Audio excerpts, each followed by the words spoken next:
Welcome back to iFishNews, Fishing Podcast. Your host, Glenn, with the City of Island Fishing Field Team, COAF Field Team on YouTube.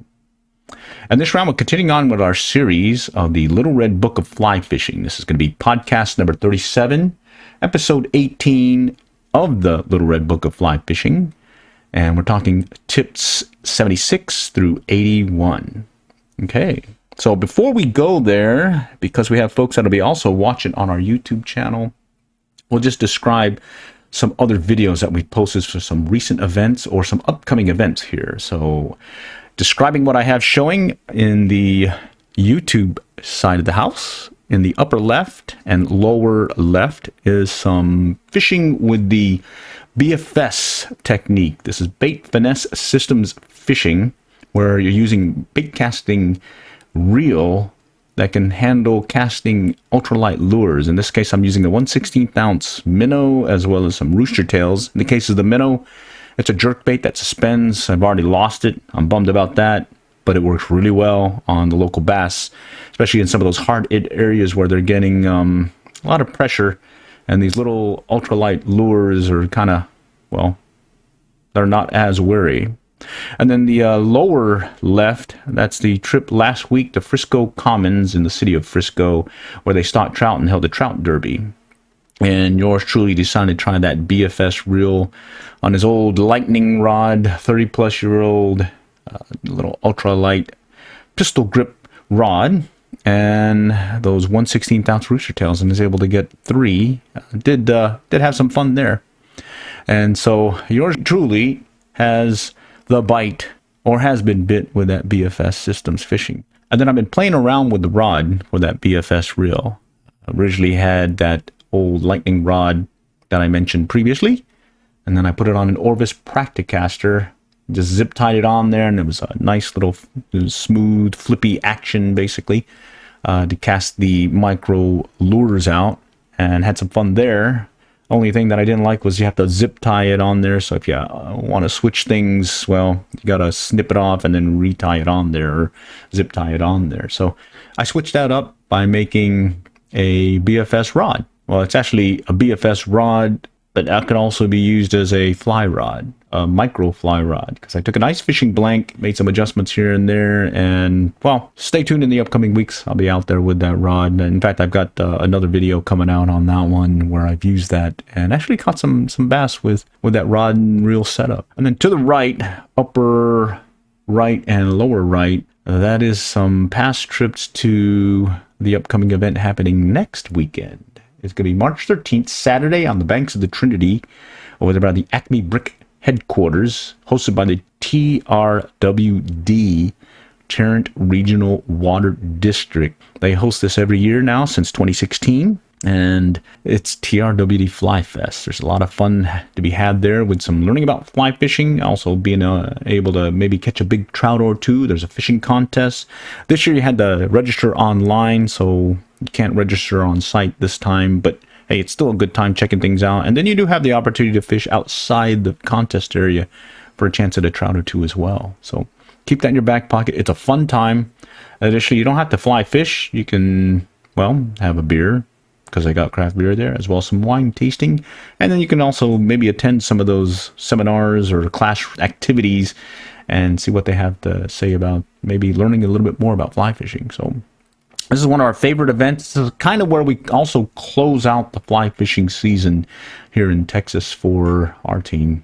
We kind of shift over then to warm water fishing. In this case, will be more local ponds while we let things warm up and maybe play around with that BFS reel on some of these bass that are going to be lurking out there here soon. So we got the spawn coming, or I think it's already started. But hey, let's close things out with TRWD Fly Fest. And hey, let's start this podcast with episode 18. Tip 76, a cure for nymphing neurosis. Here's yet another pitch for the value of an additional split shot or two. Imagine this scenario. You're casting to fish, feeding on nymphs near the bottom, but you can't buy a bite. Either you're using the wrong fly or not making the proper presentation. Which is it? You keep changing patterns, but you've got the nagging suspicion that the problem lies with your drift. What's to do? Most veteran anglers start by ensuring they have enough weight on the line to get the nymph down to where the fish are likely to be. After you satisfied that basic requirement, then proceed with fly juggling act with far more assurance than puzzle can be solved. Okay, so I've been guilty of this, where instead of trying to adjust my weight to see if I've got the fly in the zone where the trout are, I start switching patterns, and next thing you know, I'm juggling between this versus that, and did I do that or this, and what worked or what not. So let's keep 76, that nymphing neurosis in mind, and adjust the weight versus adjusting the fly or changing the fly. All right, let's go on to number 77, staying humble. You can spot an angler who's proficient on quiet meadow streams by the wear showing on the knees of his waders, as keeping a low profile is often the difference between spooking fish in slack currents or not. Try casting from your knees, keeping the rod tip low as possible. Crawl into an approach position if you must. Hey, I've seen this at the various rivers over there in Oklahoma, the Blue, Beaver's Bend, Lower Mountain Fork, as well as Lower Illinois, as well as down at the Guad over there at Guadalupe, New Braunfels, Texas. I've seen a lot of veteran anglers out there with some worn knees from their waders, where they're crouching low where those trout are lurking. So I like that one. Keep that in your back pocket as well. Okay, let's go on to number 78, sunny side down. Lacking eyelids, trout don't like looking into the sun. Make your approach with the sun at your back, particularly early and late in the day, and you'll get closer without being seen. Plus, you'll also be better able to spot the fish. A bonus is that you'll eliminate a lot of those light flashes from the glossy finish of your rod and all those shiny objects dangling from your vest. That said, the spoilers can be shadows. Put the sun behind you, but be mindful of the shadows you cast onto the run. A few steps to the right or left can make a huge difference. And so in the book, it's showing a picture of an angler who he's got his shadow that's going into where the trout are lurking, and then it's another angler who's moved off to the right, and now his shadow is going further back from the trout. Another good one. All right, let's go to number 79. Look beyond your indicator. Whether plastic, balsa, or yarn, indicators are effective and popular tools for many nymphing situations. Many anglers have to depend upon them. Trouble is the considerable delay between the time a trout actually takes a fly and when the signal is telegraphed up the leader to the indicator often results in missed fish. If you use indicators, work on your ability to keep one eye on the bobber and the other on where you expect your fly to be. Watch for a flash or any other movement that might suggest a fish has taken your fly. Your percentage of hookups will skyrocket. I've had this happen. Over there back at Turner Falls, I was fishing and I had the indicator and I could also see that flash when the trout was taking. And it was the flash when the trout was taking where I was setting the hook instead of waiting for the indicator to show an indication. So, hey, number 79, look beyond the indicator. Keep that one in your back pocket as well. All right, number 80, the down current hook set. This one I had to think about several times and see what they were saying or hear what they were saying and read through it. But here, I'm going to go and walk through this one with you and let's see where it takes us. As a guide, I often see people make great casts and drifts, then yank the fly out of the trout's mouth when it hits. The problem is that they try to set the hook in an upstream direction. Trout face into the current 99.9% of the time. They eat things that float toward them.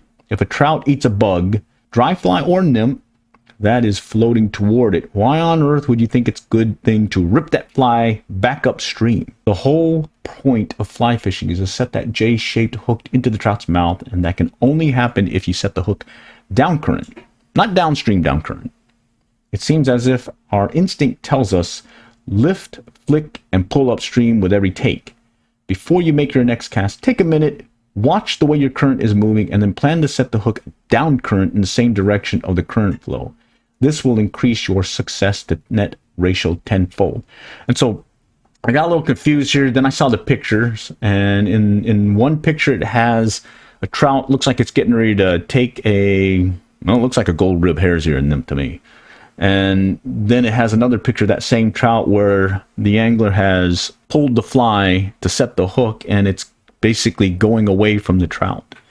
And then the next picture it shows, it's a trout, but this time the fly is drifting down current into the trout, and when they set the hook, or the fisherman sets the hook, he's setting it with the current down current and into the trout's mouth. That's all. I was like, oh God, let me see, I have to remember this or that. And then I went, the quick way to remember this is set your hook in the direction of the current. So if the current is going to my right, set to the right. The current's going to my left, set to my left. And there, I got it. All right. Okay, so that was number 80. Okay, so last one this round, number 81, where the trout are. You're fishing a dry fly on a smooth flowing stream. You see the rise ring of a feeding trout and are ready to make your cast. At this point, it's vital to understand just where the fish really is and where you should place your fly. To make this judgment, you need to understand a trout's economy of motion as it pertains to hydraulics. Unless chasing a fast-moving meal, trout never hurry. In life's game of calories gained versus energy expended, slow and steady is the rule. The rhythm works something like this. When a trout sees an insect entering its window of vision, it tips its body upward, allowing the current to lift it to the surface and slightly backward, much like a kite in the wind. This means the point at which a trout meets the fly generally is slightly downstream from its original holding lie, distance depending upon speed of current. Following the take, the fish swims back to the comfort of its original watch point beneath the surface. To place the fly properly, you'll need to calculate this holding place, then cast upstream from the window to achieve the same presentation as naturals in the drift. Your fly must land a yard, perhaps more, upstream from where you saw the rise ring. Once you learn the riddle of distance and rhythm, you'll start catching more fish. All right, all for now, and do check back for our next episode. It'll be episode number 19, podcast 38 of this series. All right, the next time we catch y'all, good luck and good fishing.